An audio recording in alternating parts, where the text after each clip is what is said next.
The KPMG Australian Sail Grand Prix provided us with some thrilling racing, with Emirates Team GBR winning, the Canadian NorthStar SailGP Team second and Australian SailGP Team third. But it was in this final race, the decider, that we saw a penalty in the pre-start that probably provided the most contentious decision of the weekend. The Australians had tacked near the boundary and the Canadians had followed them and then ducked beneath their stern and then went for a luff. Was this a penalty to the Australians? And also, was the penalty called late by the umpires?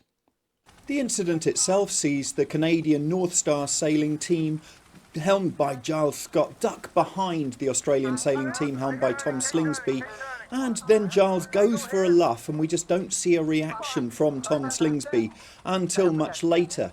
The difficulty is whether they have any kind of overlap. When we take a look at this onboard view, we can see Tom Slingsby reacts to go down and cover Giles Scott.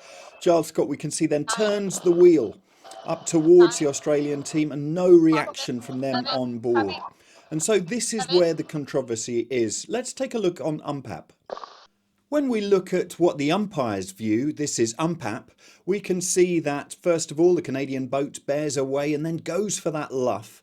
But if we take a line of the bow of the Canadian boat, we can see if they continued that luff, they would miss the Australian boat, what is known as a swing and a miss. But in the rules, the windward boat keeps clear is taken from the transom of the Australian boat. And this is the line that makes the call as to whether it is going to be a penalty or not. And the overlap there is maintained while the Canadians bear away until they then drop off the foils and the Australians finally do luff up. The second contention is whether the call was made late. And we can see here that it was 150 metres before the first turning mark that the umpires finally gave the penalty to Australia. This is the umpires, penalty Australia, relative Canada, windward boat not keeping clear. Tom Slingsby was asked about the incident and also the late decision afterwards, so let's hear his reaction.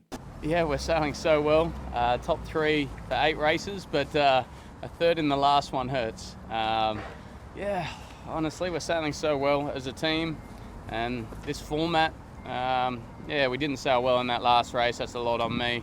Shouldn't have got that penalty. It was just a second late turning up, and but oh well. No, we got a lot to be proud of, and I'm just sorry to the fans. I think everyone thought we were a shoe in there, and it didn't go our way. But that's sport. I mean, I think the penalty was really late. Usually they tell you if you've got a penalty straight away, and they told us like halfway, 3/4 of the way along the reach. You definitely change the way you position yourself, but that's not the reason we lost. Yeah, could the final have gone differently? Maybe, but I'm not going to blame the umpires on that.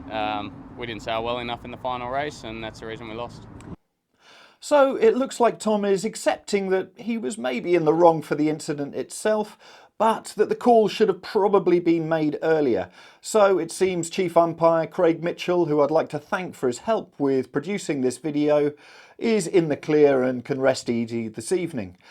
We're going to continue bringing you analysis from different sailing events, so please do subscribe to our channel using the button down here, and take a look at sailworld.com and yachtsandyachting.com for all the latest news in the world of sailing.